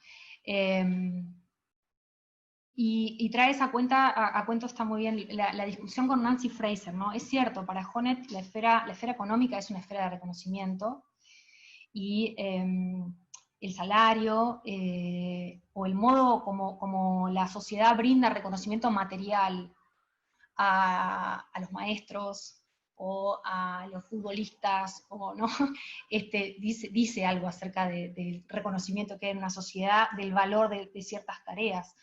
Entonces es cierto que el consumo es para Honneth un lugar de búsqueda de reconocimiento, ¿no? Y en ese sentido me parece que la teoría abre la cancha a pensarlo desde ahí.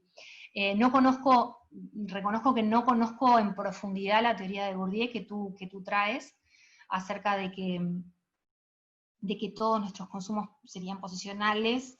Yo tomo más bien la definición que manejan los economistas, ¿no? Distinguiendo este consumo, pero sí soy consciente de que la sociología ha hecho mucho aporte desde Veblen en adelante a marcar que todos nos señalizamos a través del consumo, ¿no? O sea, comunicamos algo de nosotros y de nuestra posición social a través del consumo, y que en principio justamente no habría nada malo en ello, digamos, ¿no? Es una forma,